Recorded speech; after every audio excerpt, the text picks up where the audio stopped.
हाय दोस्तों, नमस्कार। हम आप लोगों को बताते हैं इस वीडियो में रस। हिंदी ग्रामर में हम लोग सबसे पहले पढ़ेंगे रस, जो कि इम्पोर्टेंट क्वेश्चन हम बताएंगे आपको, आपके परीक्षा के लिए बहुत ही उपयोगी होगा।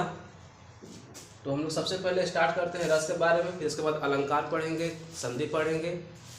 तो इस वीडियो में हम लोग केवल वही रस के बारे में पढ़ेंगे जो कि परीक्षा के लिए ज़रूरी हो और आपके यूपी बोर्ड में 100% अच्छा रिजल्ट दे।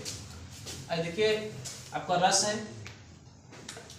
रस का शाब्दिक अर्थ होता है आनंद, अर्थात किसी भी जो गद्य होता है, पद्य होता है, उसको पढ़ करके, सुन करके मन में जो सहानुभूति उत्पन्न हो जाती है, किसी भी दोहा को पढ़ करके, किसी भी कहानी को, किसी भी वस्तु को देख करके मन में जो उसके प्रति भाव उत्पन्न होता है, मन में जो आनंद की सहानुभूति होती है, उससे क्या कहते हैं हम लोग? रस। ये इसका डिफिनेशन है।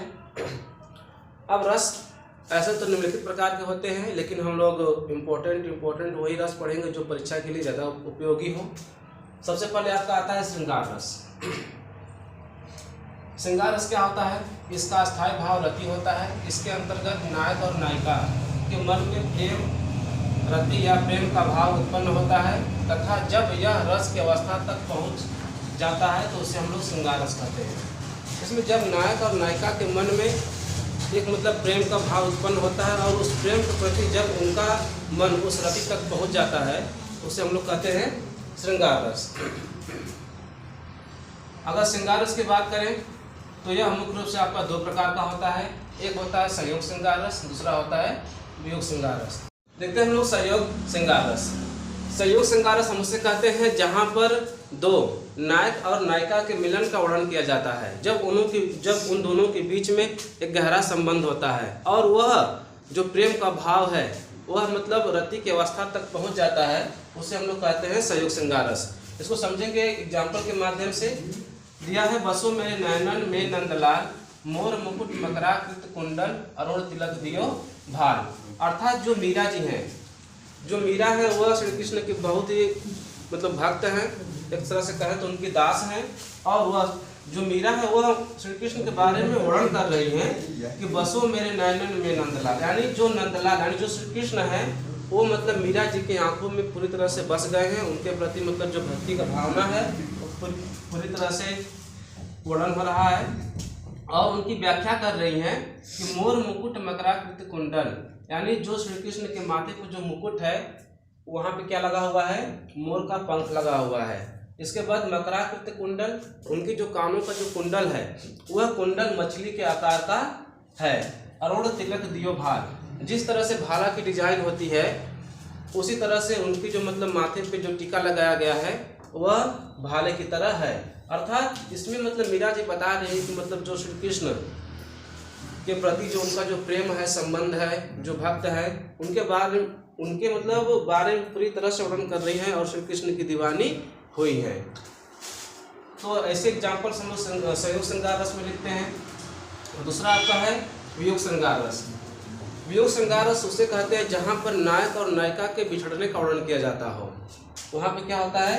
वियोग श्रृंगार रस। जैसे एग्जाम्पल्स में दिया है, अरे बता दो मुझे कहाँ है प्रवासी मेरा, इसी बावले से मिलने को डाल रही हूँ मैं फेरा।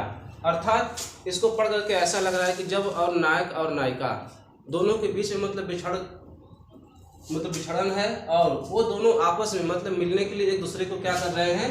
खोज रहे हैं। और जगह जगह प्रवासी यानी जगह जगह रुक करके, ठिकाने डाल करके एक दूसरे से मिलने के लिए आपस में क्या कर रहे हैं? वो लोग चिंतित हैं कि हम कैसे मिले, कैसे नहीं मिले।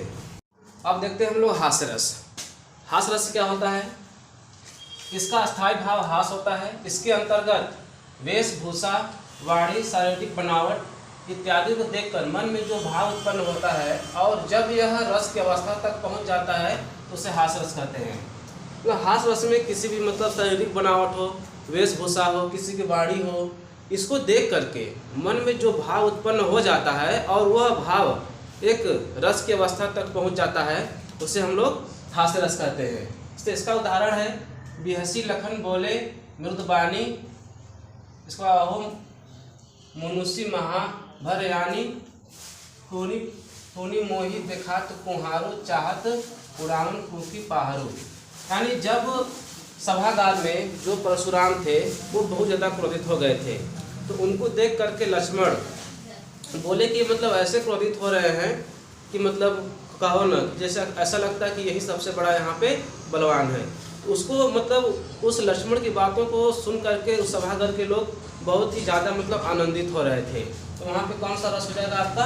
हास रस हो जाएगा। इसके बाद आपका है वीर रस। इसका अस्थायी भाव उत्साह होता है। इसके अंतर्गत जब युद्ध या किसी कठिन काम को करने की बात की जाए और यह रस की अवस्था तक पहुंच जाता है तो उसे हम लोग वीर रस कहते हैं। यानी कोई कठिन काम हो या कोई मतलब युद्ध की बात हो, अगर उसको मतलब करने के लिए जो मन में उत्साह प्रेरित हो जाता है और वह उत्साह एक रस की अवस्था तक पहुंच जाता है, उसे हम लोग वीर रस कहते हैं। जैसे इसका एग्जाम्पल्स है, बूंद बोले हर बोले के मुख हमने सुनी कहानी थी, अब खूब लड़ी मर्दानी वह तो झांसी वाली रानी थी। ये इसका क्या हो गया? उदाहरण। इसके बाद आपका है तीसरा करुण रस। इसका अस्थायी भाव शोक होता है। इसके अंदर जब कोई प्रिय वस्तु का विनाश हो जाए या जब कोई मतलब अपने से बिछड़ने से जो मन में दुख का भाव उत्पन्न होता है और वह दुख का भाव एक रस की अवस्था तक पहुंच जाता है, तो वहाँ पे आपका करुण रस होता है। जैसे इसका दिया गया है उदाहरण, सीता गई तुम भी चले, मैं भी न जीऊँगा यहाँ, सुग्रीव बोले साथ में सब जाएंगे वानर वहाँ। यानी जब सीता जी को रावण हरण करके लेके चला गया था तो उस समय क्या था कि सीता गई तुम भी चले, मतलब सीता को खोजने के लिए राम निकल पड़े थे।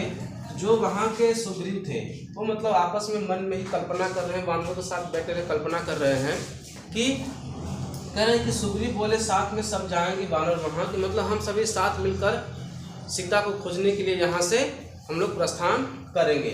तो ये आपका इसमें वही रस इसमें आपको बताया गया है जो कि केवल परीक्षा में 9, 10 में 11, 12 में बार बार आता रहता है। तो आप लोग इसको अच्छे तरीके से लिख करके चाहे तो इसका आप स्क्रीनशॉट भी ले सकते हैं। अगर ये वीडियो अच्छी लगी हो तो आप लोग इस चैनल को सब्सक्राइब, लाइक, शेयर जरूर कीजिए। और इसके बाद जो अलंकार का जो चैप्टर है वो हम लोग नेक्स्ट वीडियो में पढ़ेंगे।